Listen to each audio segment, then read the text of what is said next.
നമസ്കാരം. പാകിസ്ഥാനും സൗദി അറേബ്യയും കഴിഞ്ഞ ദിവസം ഒപ്പിട്ട പ്രതിരോധ കരാർ നാറ്റോ സഖ്യത്തിന് സമാനമായ പ്രതിരോധ കരാർ. അതായത് ഏതെങ്കിലും ഒരു രാജ്യത്തിന് നേരെ ആക്രമണം ഉണ്ടായാൽ അത് രണ്ട് രാജ്യങ്ങൾക്കെതിരെയായിട്ടുള്ള ആക്രമണമായി കരുതും. അങ്ങനെ പൊതുശത്രുവിനെ നേരിടാൻ രണ്ട് രാജ്യങ്ങളും ഒന്നിക്കും. അതാണ് ആ കരാറിൻ്റെ ഉള്ളടക്കം. അപ്പോൾ ഇത് സംബന്ധിച്ച് വലിയ തരത്തിലുള്ള ചർച്ചകളും ആശങ്കകളും ഇന്ത്യയിലുണ്ടായി. കാരണം ഇന്ത്യ പാകിസ്ഥാൻ സംഘർഷം നമുക്കറിയാവുന്ന കാര്യമാണല്ലോ. ഇന്ത്യയുടെ എക്കാലത്തെയും വലിയ ശത്രു പാകിസ്ഥാനാണ്. അപ്പോൾ ഇനി പാകിസ്ഥാനുമായി ഒരു സംഘർഷമുണ്ടായാൽ പാകിസ്ഥാനെ സഹായിക്കാനായിട്ട് സൗദി എത്തുമോ എന്നുള്ളതാണ് വലിയ രീതിയിലുള്ള ചർച്ചകൾക്ക് തുടക്കമിട്ടത്. പക്ഷേ ഈ സൗദിക്കും അതേപോലെ പാകിസ്ഥാനും പൊതുശത്രു ഇന്ത്യ അല്ല എന്നുള്ളത് വലിയൊരു സാധ്യതയാണ്. രണ്ട് രാജ്യങ്ങളുടെ പൊതുശത്രു ഇസ്രയേൽ ആയതുകൊണ്ട് തന്നെ സമീപകാലത്ത് ഇസ്രയേൽ അറബ് രാജ്യങ്ങൾക്കെതിരെ നടത്തിയ ആക്രമണം, പ്രത്യേകിച്ച് ഖത്തറിൻ്റെ അതിർത്തി ലംഘിച്ച് ചെന്ന് അവിടെ നടത്തിയ വലിയ ആക്രമണം, അതേപോലെ തന്നെ ഇറാൻ, ലെബനൻ, സിറിയ, യമൻ തുടങ്ങിയ രാജ്യങ്ങൾക്ക് നേരെയും ഇസ്രയേൽ വലിയ ആക്രമണം നടത്തി. അപ്പോൾ അറബ് രാഷ്ട്രങ്ങൾ അല്ലെങ്കിൽ മുസ്ലിം രാഷ്ട്രങ്ങൾ അവരുടെ ഒരു കൂട്ടായ്മയുടെ ഭാഗമായാണ് പാകിസ്ഥാനും അതേപോലെ സൗദി അറേബ്യയും ഇത്തരത്തിൽ ഒരു കരാറിൽ ഏർപ്പെട്ടത് എന്നാണ് നമ്മൾ മനസ്സിലാക്കേണ്ടത്. സൗദി അറേബ്യയ്ക്കും ഇസ്രായേലിൻ്റെ വലിയ ഭീഷണിയുണ്ട്. കാരണം ഈ ഹമാസ് തീവ്രവാദികൾക്ക് ഖത്തർ എങ്ങനെയാണോ സഹായ സഹകരണങ്ങൾ നൽകുന്നത്, സമാനമായ രീതിയിൽ സൗദി അറേബ്യയ്ക്കും ഈ ഹമാസിനോട് വലിയ അനുകമ്പയുള്ള ഒരു രാഷ്ട്രമാണ്. അതേപോലെ തന്നെ ഈ ഗസയിലടക്കം ദുരിതാശ്വാസ പ്രവർത്തനങ്ങൾക്കൊക്കെ മുന്നിട്ടിറങ്ങുന്ന രാഷ്ട്രങ്ങളിൽ ഒന്ന് സൗദി അറേബ്യയാണ്. ഇപ്പോഴും അവരുടെ ദുരിതാശ്വാസ പ്രവർത്തനങ്ങളും മറ്റ് സേവന പ്രവർത്തനങ്ങളും ഒക്കെ ഗസയിൽ വലിയ രീതിയിൽ പുരോഗമിക്കുന്നുമുണ്ട്. അതേപോലെ ഈ ഗസ വിഷയത്തിൽ ഇസ്രായേലിനെ വലിയ രീതിയിൽ വിമർശിക്കുന്ന രാഷ്ട്രങ്ങളിൽ ഒന്നുകൂടിയാണ് സൗദി അറേബ്യ. അതുകൊണ്ട് സൗദി അറേബ്യയ്ക്ക് ഇസ്രായേലിൻ്റെ ഭാഗത്തു നിന്ന് വലിയ ഭീഷണിയുണ്ട്. ഈ സാഹചര്യത്തിലാണ് സൗദി അറേബ്യ കൂടി ഈ പാകിസ്ഥാനുമായി ഇത്തരത്തിലൊരു കരാർ ഒപ്പിട്ടത് എന്ന് വേണം നമ്മൾ മനസ്സിലാക്കാൻ. ഈ പാകിസ്ഥാനും സൗദി അറേബ്യയും തമ്മിൽ നേരത്തെ തന്നെ അനൗപചാരികമായി പ്രതിരോധ ധാരണകൾ ഉണ്ടായിരുന്നു. അപ്പോൾ ആ ധാരണ ഒരു കരാർ രൂപത്തിലായി എന്നതിനപ്പുറം ഇന്ത്യക്ക് ആശങ്കപ്പെടാൻ ഒന്നുമില്ല എന്നുള്ളതാണ് നമുക്ക് പൊതുവെ മനസ്സിലാക്കി വെച്ചേക്കുന്നത്. ഇപ്പോൾ ഇന്ത്യയുടെ വിദേശകാര്യ മന്ത്രാലയം ഇന്ത്യയുടെ ഇക്കാര്യത്തിലുള്ള ഔദ്യോഗിക നിലപാട് വ്യക്തമാക്കിയിരിക്കുകയാണ്. ഇന്ത്യയുടെ വിദേശകാര്യമന്ത്രി രൺധീർ ജയ്സ്വാൾ അദ്ദേഹം കഴിഞ്ഞ ദിവസം നടത്തിയ വാർത്താ സമ്മേളനത്തിൽ പറഞ്ഞത്, ഈ സൗദി അറേബ്യയ്ക്കും ഇന്ത്യക്കും പൊതുവേ ഉള്ള കാര്യങ്ങൾ ഇനിയും സംരക്ഷിക്കപ്പെടും, പൊതുവേ ഉള്ള താല്പര്യങ്ങൾ ഇനിയും സംരക്ഷിക്കപ്പെടും എന്ന് തന്നെയാണ് കരുതുന്നത് എന്ന് പറയുന്നു. ഇത്തരത്തിൽ ഒരു കരാർ ഉണ്ടാക്കിയത് ഇന്ത്യ മനസ്സിലാക്കുന്നു. അതുമായി ബന്ധപ്പെട്ടുള്ള മറ്റ് സാധ്യതകൾ ഇന്ത്യ പരിശോധിക്കുകയാണ്. നിലവിൽ സൗദിയുമായിട്ട് ഇന്ത്യക്ക് യാതൊരു തരത്തിലുള്ള ശത്രുതയോ മറ്റു കാര്യങ്ങളോ ഇല്ല. എന്നാൽ സൗദിയുമായി പല മേഖലകളിലും ഇന്ത്യ വലിയ രീതിയിൽ സഹകരിക്കുന്നതാണ്. അത് സാമ്പത്തിക വാണിജ്യ സഹകരണത്തിൽ കൂടാതെ സാംസ്കാരിക സഹകരണം പോലും സൗദി അറേബ്യയായിട്ടുണ്ട്. സൗദി അറേബ്യയുടെ ഉറ്റ പങ്കാളികളിൽ ഒന്നാണ് ഇന്ത്യ. അതുകൊണ്ട് തന്നെ ഇന്ത്യ ആ ഒരു ഭീഷണി തൽക്കാലം ഇപ്പോൾ അത് ആ രീതിയിൽ കണക്കാക്കുന്നില്ല. നേരത്തെ പറഞ്ഞതുപോലെ രണ്ട് രാജ്യങ്ങളും തമ്മിലുള്ള ഒരു അനൗപചാരിക സഹകരണം ഔദ്യോഗികമായി എന്നതിനപ്പുറം അതിൽ വലിയ ഗൗരവം ഉണ്ടാകില്ല എന്നുള്ളതാണ് ഇന്ത്യയുടെ നിലപാട് എന്ന് അദ്ദേഹം പറയുന്നു. അതേപോലെ തന്നെ ഇക്കാര്യത്തിൽ പക്ഷേ ഒരു ജാഗ്രത, ഇക്കാര്യത്തിൽ ഒരു സൂക്ഷ്മമായ നിരീക്ഷണം ഇന്ത്യയുടെ ഭാഗത്തുനിന്ന് ഉണ്ടാകും എന്നും വിദേശകാര്യ മന്ത്രാലയം പറയുന്നു. ഇനി അങ്ങനെ ഉണ്ടാകില്ല എന്ന് തന്നെ കരുതണം. എന്നാലും സൗദി അറേബ്യ ഇന്ത്യക്കെതിരെ ആക്രമണത്തിന് തുനിഞ്ഞു എന്ന് തന്നെ ഇരിക്കട്ടെ. അങ്ങനെയാണെങ്കിൽ സൗദി അറേബ്യയെ നിലയ്ക്ക് നിർത്താൻ റഷ്യ രംഗത്ത് വരും എന്നുള്ള തരത്തിലുള്ള നിരീക്ഷണങ്ങൾ അന്താരാഷ്ട്ര മാധ്യമങ്ങളിൽ പ്രചരിക്കുന്നുണ്ട്. അതിന് കാരണമുണ്ട്. കാരണം ഈ സൗദി അറേബ്യയുമായിട്ട് റഷ്യയ്ക്ക് വലിയ രീതിയിലുള്ള സഹകരണമുണ്ട്. അത് ആയുധ കയറ്റുമതിയുടെ കാര്യം, അതേപോലെ ഊർജ മേഖലയിലെ സഹകരണം, നയതന്ത്രപരമായിട്ടുള്ള സഹകരണം, പിന്നെ ഇതൊന്നും പോരാതെ ഇതൊക്കെ നേരാവഴികൾ, അതായത് ഡിപ്ലോമാറ്റിക് ചാനൽ വഴി, നയതന്ത്ര ചാനലുകൾ വഴിയുള്ള സഹകരണമാണ്. ഇതൊന്നും പോരാതെ വേണമെങ്കിൽ പിൻവാതിലിലൂടെ സൗദിയെ നിലയ്ക്ക് നിർത്താൻ റഷ്യയ്ക്ക് കഴിയും എന്നുള്ളതാണ്. കാരണം ഈ ലോകക്രമത്തിൽ ഇന്ന് അമേരിക്ക എത്രയാണോ അതേപോലെ തന്നെ തന്ത്രപ്രധാന പ്രാധാന്യമുള്ള ഒരു രാഷ്ട്രമാണ് റഷ്യ. അപ്പോൾ റഷ്യ പറഞ്ഞു കഴിഞ്ഞാൽ അതിനെ അനുസരിക്കുക എന്നല്ലാണ്ട് സൗദിക്ക് മറ്റു മാർഗങ്ങളില്ല എന്നാണ് അന്താരാഷ്ട്ര നിരീക്ഷകർ പറയുന്നത്. പിന്നെയും പല കാരണങ്ങൾ അവർ ചൂണ്ടിക്കാണിക്കുന്നു. അതായത് ഇന്ത്യയും റഷ്യയും തമ്മിൽ ഏതാണ്ട് 6 പതിറ്റാണ്ടുകളായിട്ടുള്ള ബന്ധമുണ്ട്. അത് ഇപ്പോൾ ഇന്ത്യ ഉപയോഗിക്കുന്ന 60% ആയുധങ്ങളും റഷ്യൻ നിർമ്മിതമാണ്.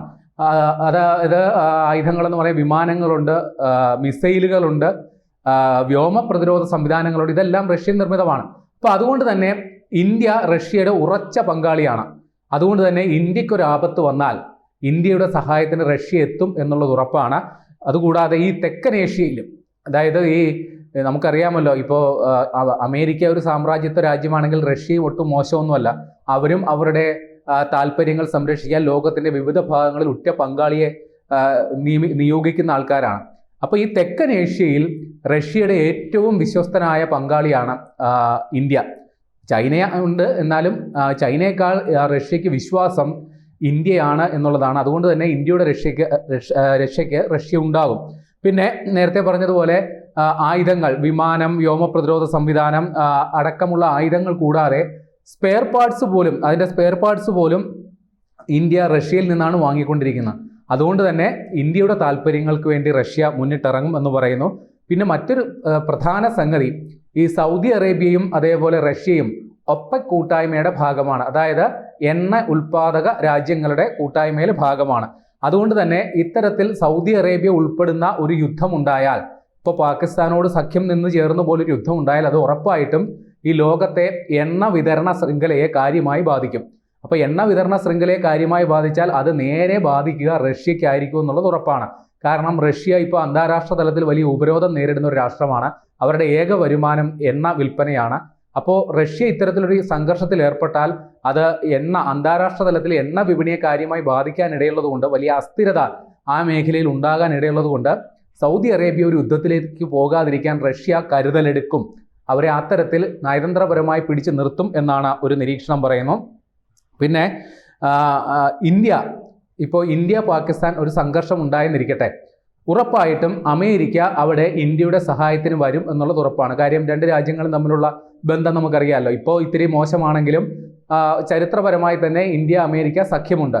അപ്പോൾ ഇനിയും ഒരു ഇന്ത്യ പാകിസ്ഥാൻ സംഘർഷം ഉണ്ടാവുകയാണെങ്കിൽ അമേരിക്ക ഇന്ത്യയുമായിട്ട് കൂടുതൽ അടുക്കാനുള്ള സാധ്യത റഷ്യയെ ഒട്ടും സന്തോഷിപ്പിക്കില്ല. അതുകൊണ്ട് തന്നെ ആ ഒരു സാധ്യത തള്ളിക്കളയാൻ വേണ്ടി ഈ ഒരു പ്രശ്ന പരിഹാരത്തിനായി റഷ്യ തുനിഞ്ഞിറങ്ങിയേക്കും. പിന്നെ ഇപ്പം റഷ്യ ഇന്ത്യയോടെന്നുള്ള പോലെ തന്നെ പാകിസ്ഥാനുമായിട്ടും സൈനികമായി അല്ലെങ്കിൽ നയതന്ത്രപരമായി സഹകരണമുള്ള ഒരു രാഷ്ട്രമാണ് റഷ്യ.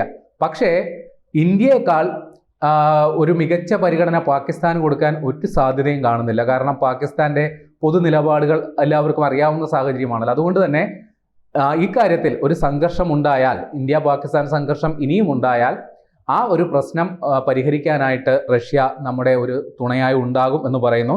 പിന്നെ റഷ്യയുടെ ഏറ്റവും വലിയൊരു സംഗതിയാണ് ഈ മൾട്ടി പോളാർ വിഷൻ. ഞാൻ നേരത്തെ പറഞ്ഞതിന് സമാനമായ സാഹചര്യമാണ്. കാര്യം ഈ രണ്ട് ലോകമഹായുദ്ധങ്ങൾ നടന്നപ്പോൾ ലോകം രണ്ട് ധ്രുവങ്ങളായി പിരിഞ്ഞു. അതായത് അമേരിക്ക നേതൃത്വം കൊടുക്കുന്ന ഒരു കൂട്ടായ്മ, റഷ്യ നേതൃത്വം കൊടുക്കുന്ന ഒരു കൂട്ടായ്മ. ഇപ്പോൾ ആ കാലമൊക്കെ പോയി, പിന്നെ ശീതയുദ്ധം വന്നു. ഇപ്പോൾ മൾട്ടി പോളാർ വിഷനാണ് റഷ്യ പിന്തുടരുന്നത്. അതായത് ഓരോ മേഖലകളിൽ അവരുടെ ഏറ്റവും വിശ്വസ്തരായ ഒരു ശക്തി കേന്ദ്രത്തെ സ്ഥാപിക്കുക. അപ്പോൾ ഈ ഏഷ്യയിൽ, പ്രത്യേകിച്ച് തെക്കൻ ഏഷ്യയിൽ റഷ്യയുടെ ഒരു ശക്തി കേന്ദ്രമായിട്ട് റഷ്യ കരുതുന്നത് ഇന്ത്യയാണ്. അതുകൊണ്ട് ആ ഒരു സാധ്യത വിട്ടുകൊണ്ട് റഷ്യ ഒരിക്കലും ഇന്ത്യക്ക് ഒരു ദോഷമുണ്ടാകുന്ന പരിപാടിയിൽ ഒരു ഇടപെടൽ നടത്താതിരിക്കില്ല എന്നുള്ളൊരു നിരീക്ഷണമാണ് വരുന്നത്. അപ്പോൾ പൊതുവെ പറഞ്ഞാൽ സൗദി അറേബ്യയും പാകിസ്ഥാനുമായിട്ടൊരു കരാർ ഉണ്ടാക്കി എന്നതിനപ്പുറം അത് ഏതെങ്കിലും തരത്തിൽ ഇന്ത്യക്ക് ഭീഷണിയാകുന്ന ഒരു സാഹചര്യമില്ല. പിന്നെ പാകിസ്ഥാൻ ഇത് അവരുടെ ഏറ്റവും വലിയൊരു നയതന്ത്ര വിജയമായിട്ട് കണക്കാക്കുന്നുണ്ട്. കാരണം അവർ ഈ ഓപ്പറേഷൻ സിന്ദൂർ, അതേപോലെ പഹൽഗാം ഭീകരാക്രമണം, ഇതിൻ്റെയൊക്കെ പശ്ചാത്തലത്തിൽ ആഗോളതലത്തിൽ വളരെ ഒറ്റപ്പെട്ടു പോയ ഒരു രാഷ്ട്രമാണ് പാകിസ്ഥാൻ. ഏതാണ്ട് 93 രാജ്യങ്ങൾ പഹൽഗാം ഭീകരാക്രമണത്തെയും ഓപ്പറേഷൻ സിന്ദൂറിനെയും കുറിച്ച് പിന്തുണ അറിയിച്ചപ്പോൾ 90 പേരും നിന്നത് ഇന്ത്യക്കൊപ്പമാണ് എന്നുള്ളത് ഓർക്കണം. 3 രാജ്യങ്ങൾ മാത്രമാണ് പാകിസ്ഥാനെ, അതായത് ഈ ഓപ്പറേഷൻ സിന്ദൂർ ഇന്ത്യ നടത്തിയ നടപടി അപലപിച്ചുകൊണ്ട് രംഗത്ത് വന്നത്. അപ്പോൾ അങ്ങനെ വളരെ ഒറ്റപ്പെട്ടു നിന്ന ഒരു പാകിസ്ഥാൻ എന്ന് പറയുന്ന രാജ്യത്തിന് സൗദി പോലെ വളരെ സമ്പന്നമായ, അതാണ് ഏറ്റവും പ്രധാനം, പണത്തിനൊരു പഞ്ഞവും ഇല്ലാത്തൊരു രാജ്യം ഇത്തരത്തിൽ ഒരു കരാറിൽ ഏർപ്പെടുന്നത് അവരുടെ ഒരു വലിയൊരു നയതന്ത്ര വിജയമായിട്ട് അവർ പലയിടത്ത് ഘോഷിക്കുന്നുണ്ടാവും. പക്ഷേ ഇന്ത്യയെ സംബന്ധിച്ച് തൽക്കാലം അതൊരു സുരക്ഷാ ഭീഷണിയിലേക്ക് പോകുന്നില്ല എന്ന് അടിവരയിട്ട് പറയേണ്ടി വരും. ഇനി അങ്ങനെ പോകുന്ന സാഹചര്യം ഉണ്ടായാൽ ഇന്ത്യ ഒറ്റയ്ക്കാകില്ല. റഷ്യ പോലെ സൈനികമായി, തന്ത്രപരമായി സൈനിക ശക്തി, നയതന്ത്ര ശക്തിയൊക്കെ ഉള്ള ഒരു രാഷ്ട്രം ഇന്ത്യയുടെ തുണയ്ക്ക് ഉണ്ടാകുമെന്നുള്ളതും നമുക്ക് പറയേണ്ടി വരും.